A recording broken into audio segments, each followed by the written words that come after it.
महाराष्ट्र चुनाव का आज चुनाव प्रचार शाम 5 बजे खत्म हो जाएगा और चुनाव प्रचार थम जाएगा और इसके बाद 20 तारीख को वोटिंग होगी और वोटिंग के बाद 23 तारीख को जब परिणाम आएंगे तो पता चलेगा कि किसकी सरकार बनती है और कौन सत्ता में वापसी करता है, कौन सत्ता से दूर रहता है। इन सब के बीच आज चुनाव प्रचार शाम 5 बजे थमने के बाद आज हम ये जानने की कोशिश करेंगे कि आखिर चुनाव प्रचार थमने के बाद किसका पलड़ा भारी है। एक तरफ महायुति है तो दूसरी तरफ महाविकास अघाड़ी है। उसमें बहुत सारे ट्विस्ट आ रहे हैं। महाराष्ट्र का चुनाव जिस फेज पर शुरू हुआ था, जिस एज पर शुरू हुआ था, वो एज धीरे धीरे बढ़ के दूसरी तरफ शिफ्ट होने लगा है और ये कहा जा रहा है कि जो महाराष्ट्र की राजनीति में 2019 से आता चला आ रहा है, कुछ भी संभव नहीं है। कौन किधर चला जाएगा, कौन किधर लौट के आ जाएगा, कहाँ किसकी वापसी हो जाएगी, इसमें कोई संभावना कोई जता नहीं पा रहा है और ये भी कह रहा है कि कौन कहाँ चला जाएगा, कोई ठिकाना नहीं। लेकिन आज हम जानने की कोशिश करेंगे कि चुनाव जब आज प्रचार खत्म हो जाएगा, इस वक्त किस एज पे कौन पार्टी, कौन गठबंधन खड़ा है। हमारे साथ हर रोज की तरफ बात करने के लिए सोनू हमारे साथ है। सोनू, बहुत बहुत स्वागत है। और इकबाल मदनानी सर भी आज हमारे साथ हैं। सर, आपका भी बहुत बहुत स्वागत है। धन्यवाद। कुछ ही देर बाद इकबाल सर आपसे शुरू करते हैं। कुछ ही देर बाद चुनाव प्रचार खत्म हो जाएगा। ऐसे में दोनों गठबंधनों को आप कहाँ देख रहे हैं, कहाँ कहाँ खड़े पा रहे हैं इन दोनों को? देखिए, महाराष्ट्र के अंदर आज तकरीबन 5 बजे यानी कि अब से 45 मिनट बाद ये चुनाव प्रचार चल रहा है वो थम जाएगा। उसके जी। बाद ये दौर जो है वो लगातार इस चीज में लगा रहेगा कि कौन किसकी तरफ कौन ज्यादा वोटर खींच सकता है। वो चाहे किसी भी तरीके से हो, चाहे वो पार्टी के जरिए हो, चाहे पैसे के जरिए हो। ये सभी को पता है कि चुनाव के अंदर इस तरह की चीजें चलती है।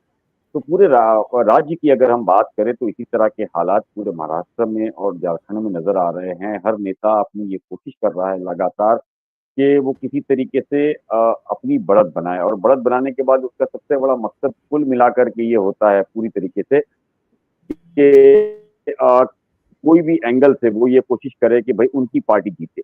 अगर हम इस जी। पूरे मामले के अंदर अब तक दूसरी बात करें तो सट्टा बाजार भी इस बाजार में कूद चुका है। सट्टा बाजार की अगर हम माने तो सट्टा बाजार ये मान रहा है कि आने वाले इलेक्शन में जो एनडीए अलायंस है वो तकरीबन 135 से 138 38 जो है सीट वो ले सकता है, जिसके अंदर बीजेपी जो है वो प्रमुख 82 से 85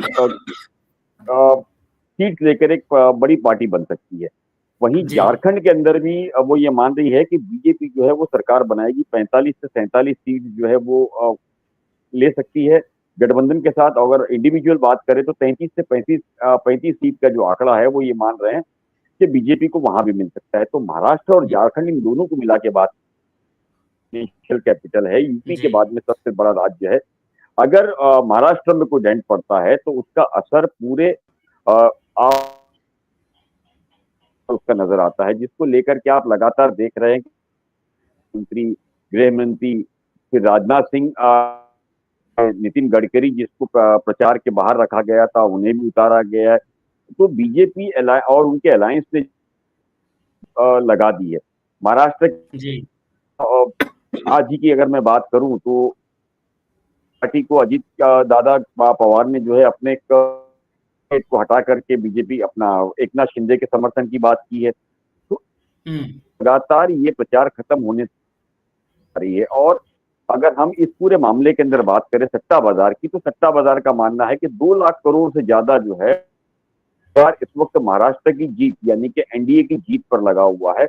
और वहीं पर कम पैसा महाविकास आघाड़ी के ऊपर। देखिए, कहना गलत होगा कि ये जो बता रहे हैं, प्रिडिक्ट कर रहे हैं, ये बिल्कुल सट्टा बाजार जो है वो भी महाराष्ट्र के अंदर लगातार खुद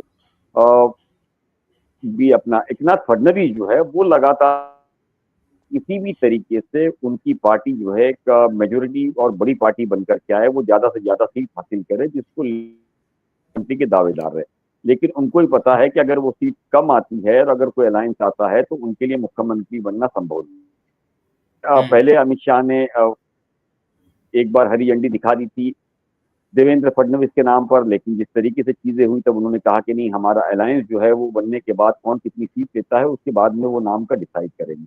यानी कि बीजेपी भी कहीं ना कहीं डरी हुई है इन सारी चीजों को लेकर के। हालांकि पिछले दिनों बीजेपी ने काफी मेहनत की है ओबीसी, एसटी और आदिवासी सीट को लेकर के लगातार वो प्रयास कर रही है कि किसी तरीके से कम करे। वहीं विदर्भ और मराठवाड़ा के अंदर उन्होंने सोयाबीन को लेकर के भी लगातार बातचीत की है कि वो भाव बढ़ा करके देंगे। तो कई चीजें वक्त के साथ बीजेपी और उनके अलायंस को भी शिफ्ट करनी पड़ रही है कि वो भी मान रहे हैं कि हालात इतने आसान नहीं।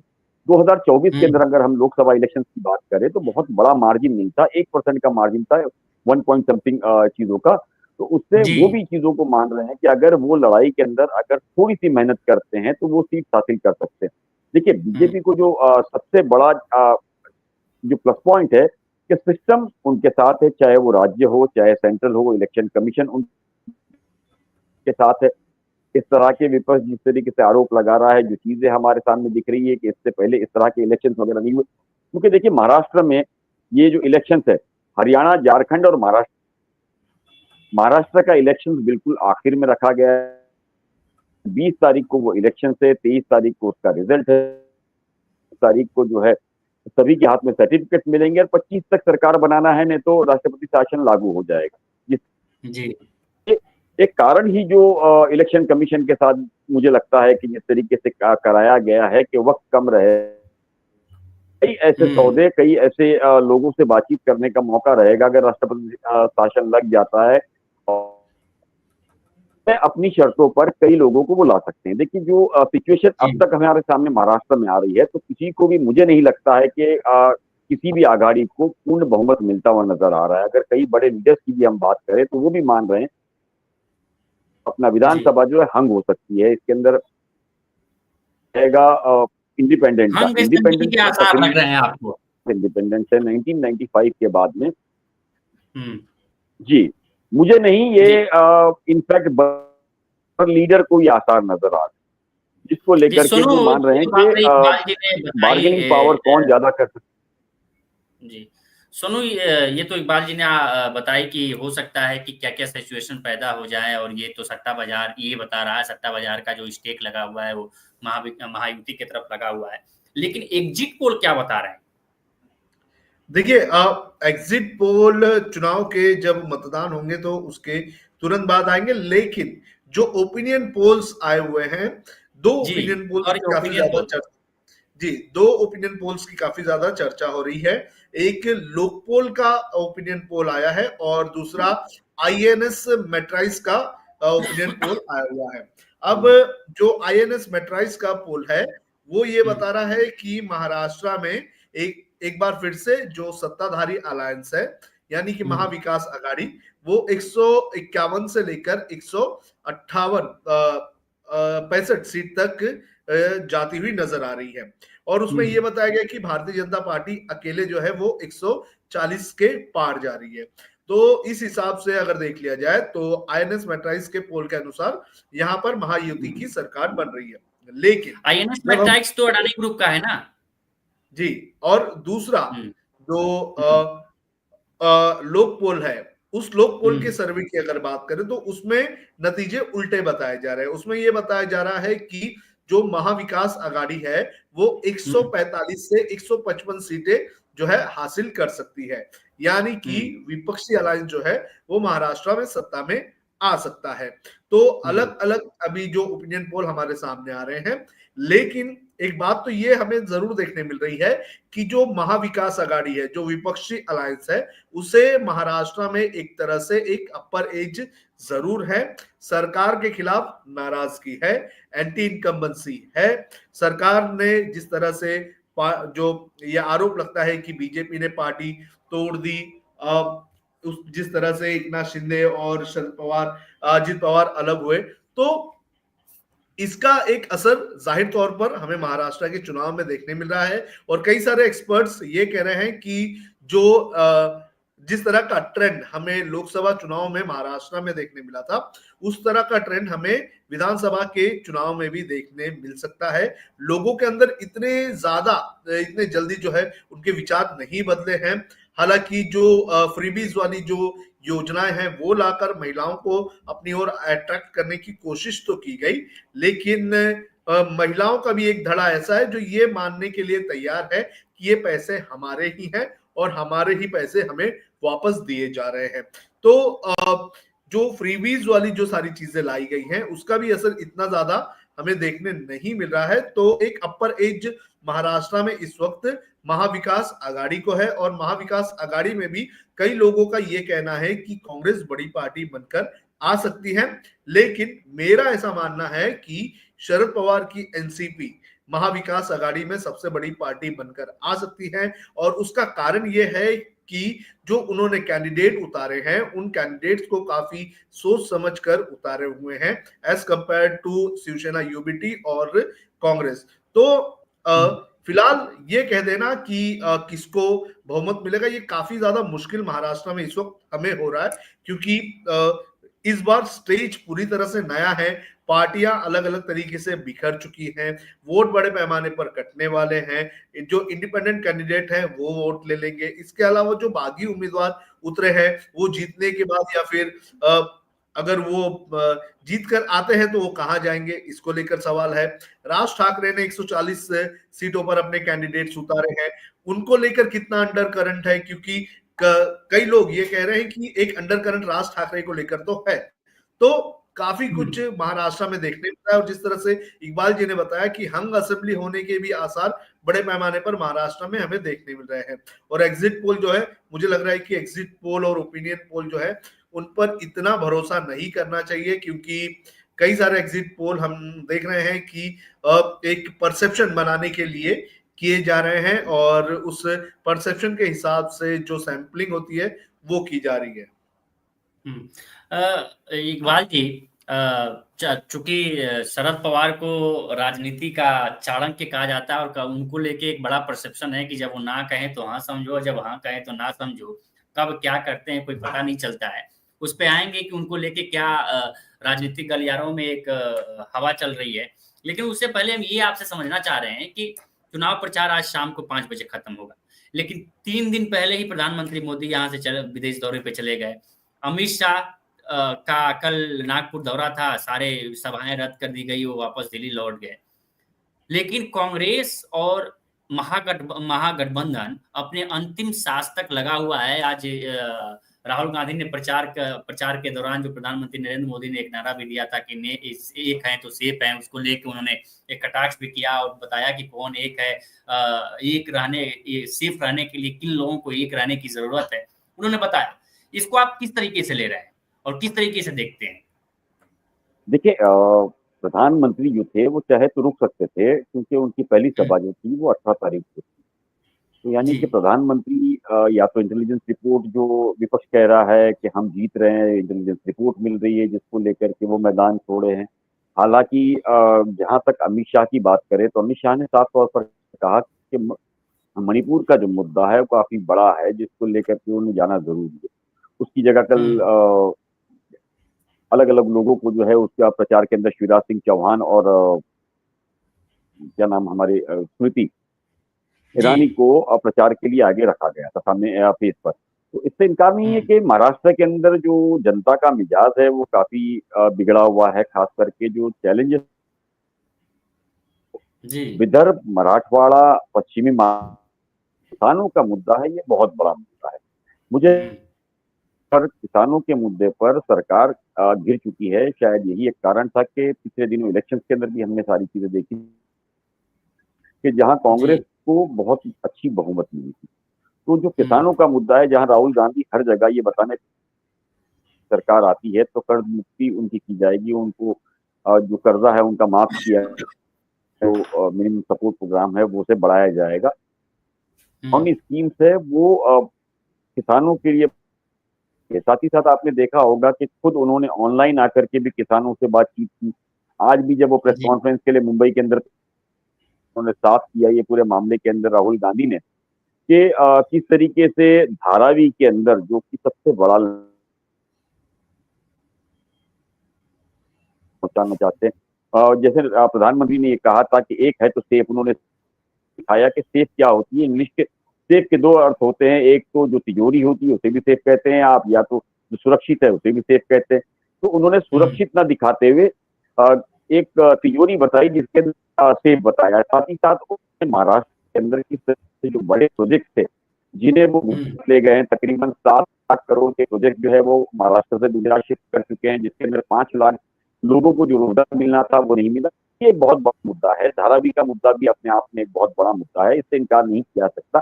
इसी के साथ में यही इसलिए कहा जाता है कि मुंबई जो है फाइनेंशियल हब है और कई बड़े कॉर्पोरेट घराने के यहाँ मतलब टैग लगे हुए हैं, तो वो इतनी आसान नहीं है। जब करने की बात आएगी तो मुझे लगता है कि इन 2 दिनों के अंदर काफी बड़ी मात्रा में पैसा चलेगा भी। जिस तरीके से लगातार विपक्ष जो है ये आरोप लगा रहा है कि गुजरात से तकरीबन 3,500 करोड़ से ज्यादा या 4,000 के करोड़ के आसपास कंटेनर से पैसे जो है यहाँ भेजे गए, तो ये आरोप लगातार लग रहा है। लेकिन एक मुद्दा और भी है यहाँ पर, अगर हम पूरे इस चीजों को देखें तो धीरे धीरे करके मामला जो है वो मराठी वर्सेस गुजराती का भी बढ़ते जा रहा है। जिस तरीके से राहुल लगातार अपने बयानों में कर रहे हैं, किस तरीके से गुजरात, अगर हम उद्धव ठाकरे की बात करें, उद्धव ठाकरे भले ही गुजरातियों को दूध में शक्कर की तरह देखते हैं, लेकिन एक जो नौकरी का, एक सर्वाइवल है वो आम आदमी को छू रहा है। तो आने वाले इलेक्शन के अंदर 20 तारीख को अगर गुजरात हो गया तो मुझे लगता है इसका सबसे बड़ा फायदा जो है महाविकास आघाड़ी को मिलेगा, जिससे अब तक ये सिचुएशन तो नहीं लगे अंदर ये क्यों पक रहा है, चाहे वो पश्चिमी महाराष्ट्र की बात करे, मुंबई के अंदर बात करे, गुजराती का एक बहुत बड़ा गढ़, एक समूह जो है यहाँ बैठा है। तो मुझे कुल मिलाकर के जो हालात लग रहे हैं कि भले ही अभी हालात जो भी हो, अगर इसके अंदर शिवसेना यानी कि उद्धव ठाकरे की शिवसेना हारती है तो आने वाले दिनों के अंदर गुजरातियों पर मुझे लगता है कि एक बहुत बड़ी मुसीबत मुंबई जैसे शहर में आ सकती है। अभी हालांकि भले ही सरकार भले ही दावे करे, राज ठाकरे जो है ये बात करें कि अगर आप हमारा साथ नहीं देंगे तो हम संन्यास ले लेंगे। नहीं, वो संन्यास की बात के लिए उन्होंने अपने आप में साफ किया कि मैंने ऐसे नहीं कहा था। उन्होंने संभाजी नगर की एक सभा में कहा था कि अगर आप मुझे पसंद नहीं करते हैं तो आप मुझे बताइए, मैं संन्यास ले लूं। लेकिन वो हालात संन्यास को लेकर उन्होंने राजनीति से संन्यास की बात नहीं की थी, साफ तौर पर उन्होंने दूसरे सभा में उसको क्लेरिफाई भी किया उन सारी चीजों को लेकर के। उनका कहना था कि हम जिस संभाजी नगर उनके लिए एक बहुत महत्व रखता है, क्योंकि औरंगाबाद का नाम चेंज करने की जो सबसे बड़ी सोच थी वो स्वर्गीय बाला साहब ठाकरे की थी, वो उनका सपना था।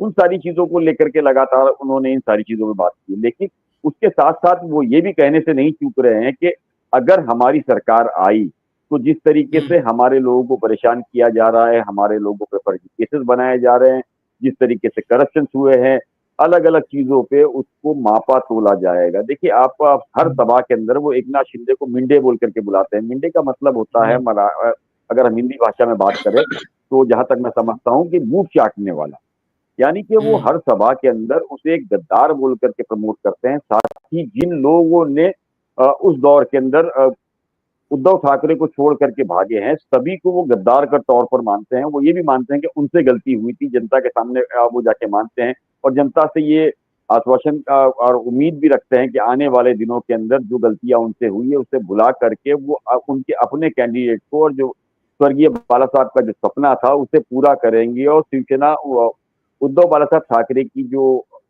शिवसेना है उनके कैंडिडेट को जिताएंगे।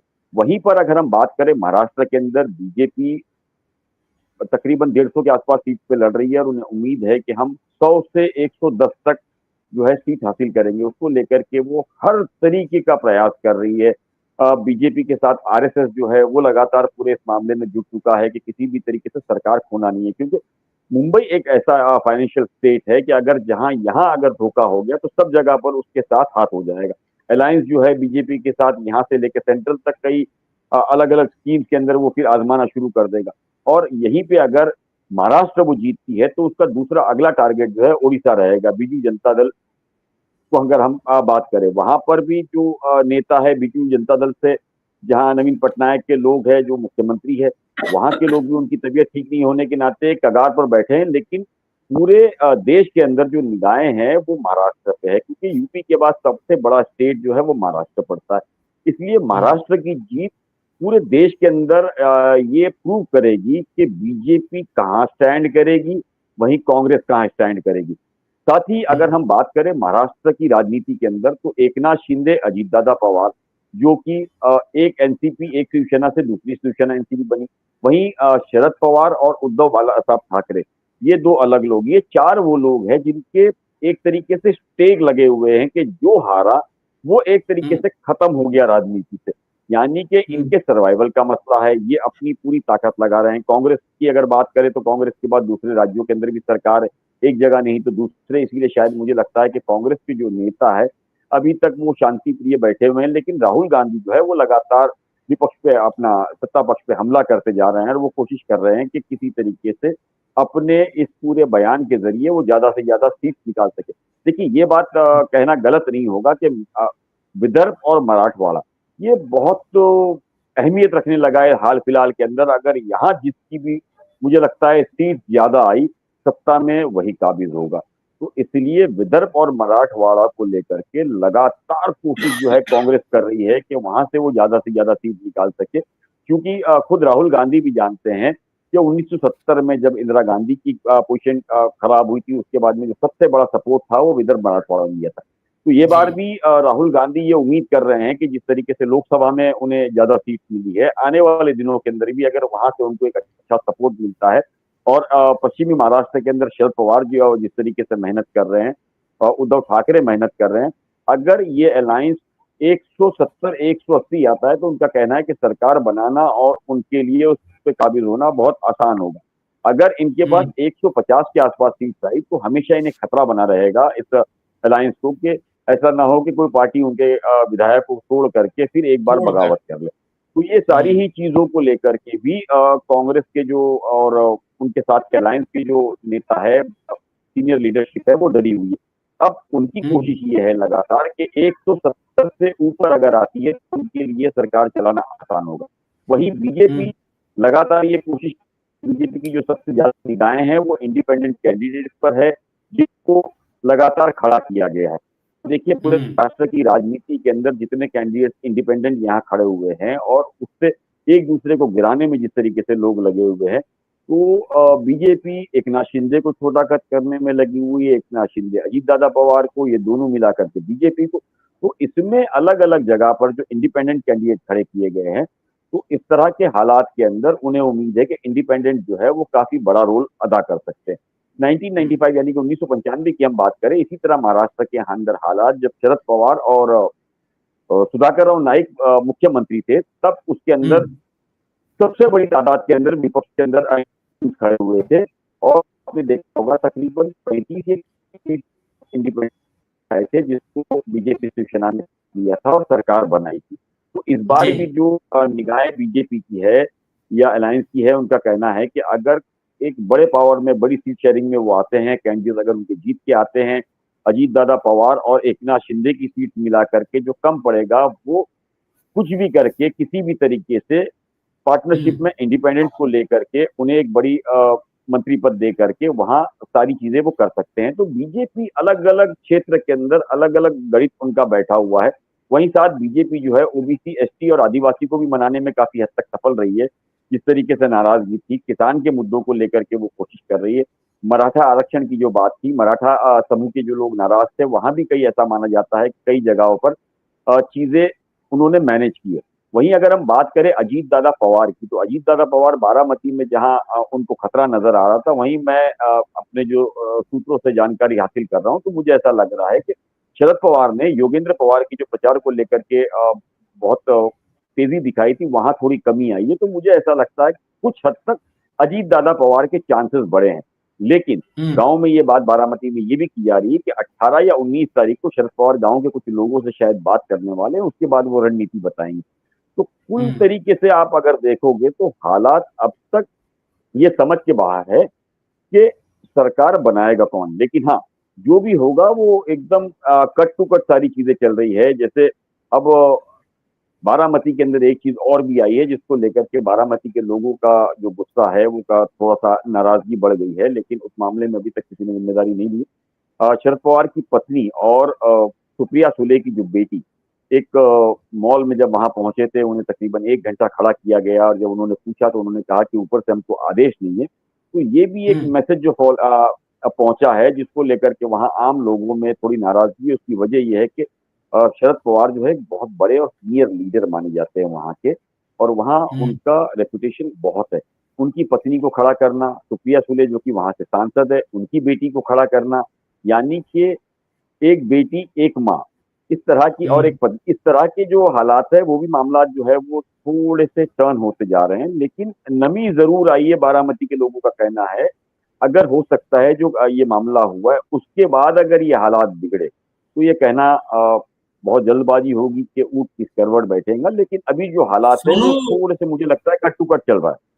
जी, सोनू जैसा इकबाल सर ने कहा कि इस बार का जो चुनाव है विदर्भ और मराठवाड़ा पर पूरी तरह से एक तरह से टिका हुआ है, जहां जिसका भी यहाँ परफॉर्मेंस ज्यादा होगा और वो करेगा। वैसे भी विदर्भ में आप देखेंगे तो 62 विधानसभा की सीटें हैं, मराठवाड़ा में 42 और 47 के आसपास विधानसभा की सीटें। तो निश्चित तौर पे इन दोनों इलाकों में जिसकी बैठ होगी सरकार उसकी होगी। लेकिन हमारा सवाल ये है कि एक तरफ आप देखेंगे कि विदर्भ और मराठवाड़ा में मराठा आरक्षण को लेके यहाँ बीजेपी के खिलाफ एक तरह से माहौल है। विदर्भ में हम मानते हैं कि विदर्भ में जो इलाका है, विदर्भ का इलाका, वहाँ एसटी एससी की आबादी ज्यादा है और एक परसेप्शन है कि एसटी एससी की आबादी जो है वो कांग्रेस की तरफ थोड़ा झुकाव रखती है। बाकी जो एंटी इनकम्बेंसी है, एक तीसरा मुद्दा ही है जो सरकार के खिलाफ एंटी इनकम्बेंसी है। जो चौथा मुद्दा सेंटिमेंटल जो मुद्दा है पार्टियों को तोड़ के बनाने का, वो अपना एक अलग मुद्दा है। तो एक मोटा मोटी जब हम मोटे मोटे तौर पे जब देखते हैं तो देखते हैं कि यहाँ महाविकास आघाड़ी एक तरह से एज पर भारी नजर आती है। बीजेपी को आप कैसे देखते हैं अगर बीजेपी यहाँ फेल हुई तो? देखिए, बीजेपी की अगर हम बात करें तो बीजेपी के लिए एक चीज कही जाती है कि बीजेपी आखिरी मोमेंट पर काफी चीजें बदल देती है। वो कुछ ऐसा करती है कि जहां पर उसकी जीत की उम्मीद नहीं होती है तो वहां पर भी बीजेपी कहीं ना कहीं जीत निकाल लेती है। हरियाणा हमारे लिए एक बहुत ही अच्छा और बहुत ही ताजा एग्जाम्पल है। अब बीजेपी की जब आती है तो बीजेपी छोटे छोटे लेवल पर जाकर जो बूथ लेवल के कार्यकर्ता तक के जो लोग होते हैं उन तक अपना मैसेज काफी अच्छी तरीके से पहुंचाती है और उनके जरिए लोगों तक मैसेज भी काफी अच्छी तरीके से बीजेपी पहुंचाने का काम करती है। तो उनका एक मैकेनिज्म जो बना हुआ है वो काफी स्मूथ मैकेनिज्म बना हुआ है। तो जब कोई इंफॉर्मेशन पास ऑन करनी होती है या फिर कुछ नैरेटिव सेट करना होता है तो काफी अच्छी तरीके से नैरेटिव सेट कर लिया जाता है। अब महाराष्ट्र में खास तौर पर विदर्भ और मराठवाड़ा की लगभग 108 सीटें आ जाती हैं। इन 108 सीटों की अगर बात करूं तो यहां पर विदर्भ में भारतीय जनता पार्टी जो नागपुर और आसपास के जो इलाके हैं वहां पर कुछ हद तक अपनी पैठ तो वो बना सकती है, लेकिन जो अधिकतर इलाके हैं वहां पर लोगों तक अपना मैसेज पहुंचाना उसके लिए थोड़ा मुश्किल होगा, क्योंकि कांग्रेस ने एक माहौल विदर्भ में बना दिया है कि बॉस जीत तो हमारी ही होने वाली है। जब हम राहुल गांधी की प्रियंका गांधी की पदयात्रा देखें तो किस तरह से वो यात्रा निकलती है और बड़े पैमाने पर लोग जमा होते हैं। नागपुर से देवेंद्र फडणवीस भी आते हैं, विदर्भ में जो इलाका आता है। तो इस नागपुर में देवेंद्र फडणवीस से ज्यादा बंटी शेल्के की चर्चा होती है। सोचिए कि किस तरह से जो कांग्रेस है उसने सोशल मीडिया से लेकर आम जनमानस तक अपनी एक मैसेज पहुंचाने का काम किया है। और जो मोमेंटम जो 2024 के लोकसभा चुनाव में बना था उस मोमेंटम को बरकरार रखने की कोशिश की जा रही है।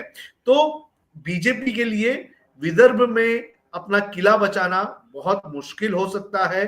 जो नागपुर नॉर्थ की जो सीट है जिस पर हम चर्चा कर रहे थे, वहां पर जहां पर आरएसएस का मुख्यालय है वहां पर ही मैं कहूं आपको कि जो बीजेपी के कैंडिडेट है उनका वहां पर तक जीतना मुश्किल है। पिछले चुनाव में बंटी शेल्के 4000 वोटों से हार गए थे। इस चुनाव में यह कहा जा रहा है कि बंटी शेल्के जो है वो अच्छे खासे वोटों से जीत कर आएंगे। तो कई जगहों पर बीजेपी का जो समीकरण है या तो टिकट देने में या तो फिर अलायंस पार्टनर के साथ बातचीत करने में कहीं ना कहीं ग्राउंड लेवल पर वो चीजें ठीक से नहीं हुई है और यही कारण है कि विदर्भ से बीजेपी के लिए कोई अच्छी खबर नहीं आएगी इतनी जितनी वो उम्मीद कर रहे हैं। इकबाल जी, जैसा कि सोनू बता रहे हैं कि नागपुर में जो सेंट्रल नागपुर का इलाका है जहां से कांग्रेस के उम्मीदवार बंटी शेल्के हैं और एक बंटी शेल्के का एक सोशल मीडिया पे नाम हो गया है और हम देख रहे हैं कि आए दिन उनके सोशल मीडिया पर रीलें वायरल हो रही हैं और वीडियो वायरल हो रहे हैं। और पिछले दिनों कल ही प्रियंका गांधी के ने जब रोड शो किया था नागपुर में, तो कैसे उन्होंने तिरंगा लेकर लहराया और सामने जो ऑफिस था आरएसएस का, वहां बीजेपी का झंडा लहराया गया था। तो एक परसेप्शन हुआ कि देखो झंडा कौन है, तिरंगा, तिरंगे के सामने कौन है कौन, ये हो रहा है। हालांकि प्रियंका गांधी ने उधर भी हाथ हिलाते हुए नमस्कार करते हुए आगे बढ़ गई और ये वीडियो भी चल रहा है सेल्के का। अगर नागपुर में सेल्के और कांग्रेस आती है तो देश के लिए और बीजेपी के लिए, दोनों के लिए कितना बड़ा संदेश होगा, जिस तरह से अयोध्या में हुआ। नहीं, देखिए इसमें संदेश का कुछ नहीं। जब कल वहां प्रियंका गांधी मौजूद थी तो मामला थोड़ा सा, जब वहां से गुजरने के बाद थोड़ा सा तनावपूर्ण हो गया था इस पूरे मामले के अंदर। लेकिन नागपुर एक बार गढ़ रहा है कभी कांग्रेस का। हालांकि पिछले कुछ सालों से बीजेपी वहां राज कर रही है, एक अलग चीज है। लेकिन लोकसभा इलेक्शन के अंदर आप देखिए पूरी तरीके से, तो एक नितिन गडकरी को छोड़ करके सारी ही चीज लगभग उनको खोनी पड़ी है। तो फिर एक बार नागपुर जो है वहाँ आम जो कांग्रेस लीडर्स है वो चाह रहे हैं कि जिस तरीके से पहले उनका कब्जा था, इसी तरीके से वो कब्जा फिर एक बार जमाया जाए और यहाँ राजनीति को तेज की जाए। तो इससे आने वाले दिनों में जिस तरीके से मिजाज लग रहा है, इसमें कोई भी उलटफेर होना नामुमकिन नहीं बताया जा सकता। जिस तरीके से लगातार कोशिश कर रही है कांग्रेस की हायर कमांड टीम, लेकिन जो लोकल लीडर्स है वो मुझे लगता है मार खा रहे हैं। चाहे वो टिकट बंटवारे की बात हो, चाहे इस इलेक्शन के अंदर लगातार लोगों को मिलना, लोगों को अप्रोच करना, क्योंकि जमीनी जो कार्यकर्ता है वो काफी नाराज है। जमीनी कार्यकर्ता पूरी तरीके से ये मान रहा है कि जिस तरीके से उन्हें सपोर्ट मिलना चाहिए, जिस तरीके से उन्हें चीजें मिलनी चाहिए, वो यहाँ महाराष्ट्र के लीडर कहीं दे नहीं रहे। और महाराष्ट्र के अंदर अगर हम बात करें, देखिए आज उस टॉप लेवल की कोई लीडरशिप उनके पास मौजूद नहीं है। पृथ्वीराज चौहान जरूर मौजूद है, शायद बाला सुराट है, यानी कि फिर वो नाना पटोले, अब तो मराठवाड़ा से नाना पटोले हो गए। इस तरह के जो लीडर्स हैं, नाना पटोले भी जो है वो बीजेपी से यहाँ पहुंचे हैं और उन सारी चीजों को लेकर के यहाँ तक आए हुए हैं। तो इससे इनकार नहीं है कि जमीनी हकीकत अलग है और कुछ चीजें हैं। पिछले अगर हम कुछ दिनों की बात करें तो नाना पटोले वो रिस्पॉन्स और वो चीजें जो कांग्रेस के अंदर होनी चाहिए वो अब तक देने में मुझे नहीं लगता है कहीं सफल है। उसी का एक कारण है कि जो जमीनी कार्यकर्ता है वो आज भी इन सभी चीजों से नाराज चल रहा है और वो मान रहा है इस पूरे मामले के अंदर कि कुछ बेहतर है कि बहुत बड़ी ताकत उनके लिए खुल करके आ सकती। तो ये इससे इनकार नहीं किया आने वाले दिनों के अंदर कि कांग्रेस मुझे लगता है खा सकती है कुछ चीजों में। जी सुनो, बड़ा अनप्रेडिक्टेबल है महाराष्ट्र का चुनाव। और राजनीतिक गलियारों में एक बात चल रही है, बात ये चल रही है कि शरद पवार को लेके बड़ा प्रेडिक्शन लगाया जा रहा है कि हो सकता है कि जिस प्रकार से अभी मौजूदा शिवसेना और मौजूदा एनसीपी दो भागों में डिवाइड हुई है और हम इससे कोई इत्तेफाक नहीं रख सकता कि एक बड़ा उनका स्टेक लगा हुआ है एक दूसरे के खिलाफ। जैसे 46 सीटें एक दूसरे के खिलाफ लड़ रहे हैं, शिवसेना दोनों, एक नाथ शिंदे और उद्धव ठाकरे, वैसे ही सारी सीटों पे एनसीपी शरद पवार अजीत पवार लड़ रहे हैं। लेकिन एक मोटे तौर पे माना जा रहा है कि शरद पवार का बल्ला अजीत पवार दादा से भारी नजर आ रहा है और भारी है। लेकिन उद्धव ठाकरे एक नाथ शिंदे में अगर कहा जा रहा है कि अगर दोनों का क्लैश होता है तो किसी एक बाजी मारेगा।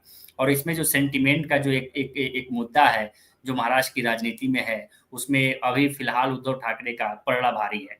और ये कहा जा रहा है राजनीतिक गलियारों में कि ऑलरेडी अगर ऐसा होता है तो शरद पवार से बीजेपी की ऑलरेडी सेटिंग हो चुकी है। अगर ऐसा होगा तो शरद पवार पलटी मार के बीजेपी की तरफ निकल जाएंगे। देखिए शरद पवार की जब हम बात करते हैं तो शरद पवार क्या करेंगे ये खुद को किसी को भी पता नहीं रहता है। अजित पवार के जब हमने कुछ इंटरव्यूज देखे थे तो उसमें भी अजित पवार ये कह रहे हैं कि पवार साहब अभी कुछ बोल रहे हैं और कल सुबह जाकर वो क्या करेंगे ये किसी को पता नहीं चलता है। तो शरद पवार अपने पत्ते अपने हिसाब से खोलने का काम करते हैं। अब वो महाविकास आघाड़ी में इंटैक्ट रहेंगे इसका भी भरोसा नहीं है और वो क्या बीजेपी के साथ चले जाएंगे इसका भी भरोसा नहीं है। तो शरद पवार को लेकर हम कुछ कह नहीं सकते। हाँ, लेकिन एक चीज ये है कि इस चुनाव में कुछ चीजें बदल चुकी है। जो ये कहा जाता है कि शरद पवार प्रेडिक्टेबल नहीं है, कुछ भी कर सकते हैं, कभी भी अपना फैसला बदल सकते हैं, लेकिन इस पिछले 2.5 साल में काफी कुछ हुआ जिसमें कहा जा रहा है कि शरद पवार के जो सेंटिमेंट्स है उसे हर्ट करने का काम किया गया है। तो शरद पवार इस बार इतनी आसानी से नहीं बदलेंगे ऐसी उम्मीद जताई जा रही है। इसके बाद जब हम बात करते हैं शिवसेना एकनाथ शिंदे और शिवसेना यूबीटी की, तो इन दोनों के बीच जो मुकाबला हो रहा है 51 सीटों पर, ये दोनों एक दूसरे के आमने सामने हैं और इसमें कई सारी सीटें मुंबई और थाने और कल्याण के आसपास की है। तो लोकसभा चुनाव में हमने देखा था कि इन दोनों की लड़ाई सामने आई थी तो इसमें एकनाथ शिंदे जो है वो बाजी मारते हुए नजर आए। देखिए ओवरऑल जब हम बात करेंगे महाविकास आघाड़ी और महायुति के बीच, जो उद्धव ठाकरे का सेंटिमेंट्स था वो बड़ा था, लेकिन उसका फायदा कांग्रेस को भी मिला। लेकिन जब हम एकनाथ शिंदे से कंपेयर करते हैं, तो एकनाथ शिंदे से कंपैरिजन में प्रॉब्लम ये हो गई कि एकनाथ शिंदे ने खुद को बहुत ही पावरफुल और अपने काम गिनाने का काम किया लोकसभा चुनाव में। और यही कारण है कि जहां पर उद्धव ठाकरे और एकनाथ शिंदे के मुझे लगता है कि 7 कैंडिडेट्स के 7 सीटों पर दोनों के बीच टफ फाइट थी, तो वहां पर एकनाथ शिंदे जो है वो 4 सीटों पर जीत गए। तो ये जो है एकनाथ शिंदे के पक्ष में गया हुआ है। तो एकनाथ शिंदे ने उसके बाद से ये समझ गए कि हम किसी भी कंडीशन में उद्धव ठाकरे से बेटर बन सकते हैं। तो एकनाथ शिंदे ने खुद को एक मास लीडर प्रोजेक्ट करने की कोशिश शुरू की और उसके बाद ही हम देखते हैं कि किस तरह से एकनाथ शिंदे जो है उनके बोलने के तरीके में बदलाव आया, किस तरह से उनके चलने के ढंग में बदलाव आया, एक कॉन्फिडेंस जो है वो उनमें देखने मिला। और जिस तरह से वो बात करते हुए नजर आया उसमें ये उन्होंने एस्टैब्लिश करने की कोशिश की कि देखिए मैं शिवसेना का एक अच्छा खासा दावेदार हूं और मेरे पीछे लोगों का जनाधार है। तो महाराष्ट्र में उद्धव ठाकरे और एकनाथ शिंदे की ये जो लड़ाई होगी, इस लड़ाई में एकनाथ शिंदे हो सकता है कि थोड़ा अपर एज लेकर चले। और ये सिचुएशन सोचिए कि अगर शिवसेना वर्सेस बीजेपी होती महाराष्ट्र में तो उद्धव ठाकरे को फायदा होता, लेकिन एकनाथ शिंदे वर्सेस उद्धव ठाकरे हो रही है तो इसमें एकनाथ शिंदे को फायदा हो रहा है, क्योंकि उद्धव ठाकरे की अगर बात करें, ठाकरे फैमिली की जब हम बात करते हैं, तो हमेशा से उनकी राजनीति जो है वो मुंबई के आसपास ही घूमती रही है। लेकिन एकनाथ शिंदे की जब हम बात करें तो जब से वो राजनीति में आए हैं वो सिर्फ थाने तक ही सीमित नहीं रहे हैं। लॉकडाउन में उन्होंने अलग अलग जगह पर, सड़कों पर जाकर उन्होंने काम किया, लोगों से उनका अच्छा कनेक्ट रहा, वो रात को 12 बजे भी लोगों से मिला करते थे। तो इसकी वजह से जो मुंबई के बाहर के इलाके हैं वहां पर एकनाथ शिंदे का अच्छा खासा विस्तार हुआ है। और यही कारण है कि जब शिवसेना यूबीटी और शिवसेना एकनाथ शिंदे की जब हम फाइट देखते हैं तो वहां पर एकनाथ शिंदे कहीं ना कहीं आगे जाते हुए नजर आ रहे हैं। तो एकनाथ शिंदे के लिए भी ये चुनाव काफी महत्वपूर्ण है। अगर इस चुनाव में लोगों ने एकनाथ शिंदे के खिलाफ वोट कर दिया और एकनाथ शिंदे को कम सीटें आई तो एकनाथ शिंदे का करियर खत्म हो सकता है। और वही उद्धव ठाकरे के साथ ऐसा होता है तो उद्धव ठाकरे के करियर पर सवाल उठने लगेंगे। आज खुद ही उद्धव ठाकरे ने एक मैसेज दिया है, उनके सोशल मीडिया पर उन्होंने पोस्ट किया है वीडियो, 3 मिनट का वो वीडियो है और उस वीडियो में वो मराठी में कहते हुए नजर आ रहे हैं कि ये अस्तित्व की लड़ाई है, ये फैसले की लड़ाई है कि कौन रहेगा कौन नहीं रहेगा। तो ये सिचुएशन काफी अगर देख लिया जाए तो डू और डाई वाली सिचुएशन महाराष्ट्र में बन चुकी है। और इस डू और डाई वाली सिचुएशन में कौन आगे निकलेगा, कौन जीत कर आएगा, ये बहुत बड़ा सवाल है। सिचुएशंस बदल चुकी है, प्लेटफॉर्म बदल चुके हैं, ग्राउंड्स बदल चुके हैं, लोगों के सेंटिमेंट्स बदल चुके हैं, काफी चीजें महाराष्ट्र में बदल चुकी है। इकबाल जी, लास्ट सवाल है आपसे कि कहा जा रहा है राजनीतिक गलियारों में, जो दूसरा एक परसेप्शन बनाया जा रहा है कि शरद पवार चाह रहे हैं कि उनकी बेटी मुख्यमंत्री की कुर्सी पर बैठे, और ऐसी अगर सिचुएशन बनती है कि यूबीटी और एकनाथ शिंदे में यूबीटी भारी पड़ती है और महाविकास आघाड़ी भारी पड़ती है, अगर सरकार बनाने में, चूंकि इसमें कोई दो राय नहीं कि बीजेपी किसी भी कीमत पर महाराष्ट्र को हासिल करना चाहती है, अगर बीजेपी को अगर महसूस हुआ कि शरद पवार से अब उसकी सरकार बची रहेगी और शरद पवार मजबूरी बन गए बीजेपी के लिए, तो निश्चित तौर पर बीजेपी को कोई गुरेज नहीं होगा कि उनकी बेटी को मुख्यमंत्री बनाए। चूंकि एकनाथ शिंदे को मुख्यमंत्री बनाने में गुरेज नहीं हुआ, तो निश्चित तौर पे शरद पवार को लेके उनकी बेटी को मुख्यमंत्री बनाने में कोई गुरेज नहीं होगा। अगर ऐसा होता है तो किस प्रकार से इसको देखते हैं? देखिए उपेंद्र जी, सबसे पहले तो राजनीति में हमेशा से ही सिचुएशन इंपॉर्टेंट होती है, आदमी इंपॉर्टेंट नहीं, जी। है ना? तो हर वो चीजें संभव है, लेकिन जहां तक मेरी समझ काम करती है, पिछले एक लंबे अरसे से, यानी कि अगर हम देखें शरद पवार को, तो राजनीति के वो चाणक्य है, राजनीति में काफी माहिर है। वो कब किधर क्या बात करे और कब क्या करे किसी को पता नहीं होता है। तो ये एक अच्छी बात भी है। राजनीति के अंदर शरद पवार जो है अटल बिहारी वाजपेयी के जमाने से चीजों को संभालते हुए आ रहे हैं, उनके साथ लगातार चीजें करते हुए आ रहे हैं। आपने देखा होगा महाराष्ट्र के अंदर भी कई बार मोदी जो है कहते हैं कि वो गुरु हैं उनके, मोदी वहां पहुंचते भी है, मोदी उनसे मिलते भी है, बात भी करते हैं। तो कई ऐसे मौके पर शरद पवार ने बीजेपी को एक झुंझुना हाथ में दे के रखा, लेकिन वो कभी गए नहीं। ऐसे कई मौके हैं अलग अलग, आप देखोगे इस गलियारों के अंदर, जहां पर ये शरद पवार ने झुंझुना जो है बीजेपी के आला कमान को कहे या महाराष्ट्र में कहे थमाया है, लेकिन वो कभी घूमे नहीं। मुझे नहीं लगता है कि शरद पवार इस एज में आके ऐसी कोई चीजें करेंगे जिससे उन पर काफी सवाल और बड़े ही आरोप लगने शुरू हो जाए। हालांकि शरद पवार इस चीज की चाणक्य और माहिर है, हर वो काम वो कर सकते हैं, लेकिन मेरी अपनी जो समझ है, मुझे लगता है कि वो इस तरह की गलती अगर करने जाएंगे, देखिए गलियारों के अंदर ये भी कहा जा रहा है कि कल बीजेपी उद्धव ठाकरे एक हो जाएंगे, कल ये भी कहा जा रहा है कि सत्ता के लिए दोनों सेना जो है वो मिल सकती है। साथ ही एनसीपी के अंदर जो दो गुट है, अगर हंग स्थिति आ गई तो वो अजीत दादा पवार को भी चलाया जा सकता है। देखिए ये सारी सिचुएशन पे डिपेंड करता है, लेकिन बातें अलग है, लेकिन असल जिंदगी अलग है। मुझे इन सारी चीजों में अब तक ऐसी कोई चीजें होती नहीं नजर आ रही है। दोनों पार्टी ये कोशिश कर रही है कि वो बड़ा दल बन करके बाहर आए, जिन्हें एक दूसरे के सपोर्ट की जरूरत न पड़े। लेकिन बीजेपी को जो प्लस पॉइंट है वो दूसरी पार्टीज को नहीं है। उसकी वजह यूं है कि गवर्नर जो है पिछले दिनों जिस तरीके से इनके फेवर में बात कर रहे हैं, गवर्नर जिस तरीके से हर चीज के अंदर उन्हें सपोर्ट कर रहे हैं, तो अगर महाविकास आघाड़ी मिसाल के तौर पर जीत के भी आती है और उसके अंदर बीजेपी बड़ी पार्टी बनकर के सामने आती है, तो मुझे लगता है गवर्नर सबसे पहले जो है दावा करने की इजाजत जो है वो बीजेपी को देंगे, ना कि महाविकास आघाड़ी जिन्होंने अलायंस भर के लड़ा है। वो कहेंगे कि नहीं नहीं ऐसा कुछ नहीं है, ये जो डेमोक्रेसी का जो आप फंडा समझा रहे हो ये फंडा अलग है, लेकिन अभी मुझे जो है वो परमिशन जो है सबसे पहले बड़ी पार्टी होने के नाते बीजेपी की बुलानी पड़ेगी, ताकि बीजेपी उस दौर के अंदर चीजें लंबी कर दे, राष्ट्रपति शासन लग जाए, उसके अंदर कई चीजें, तो इससे इनकार नहीं किया जा सकता।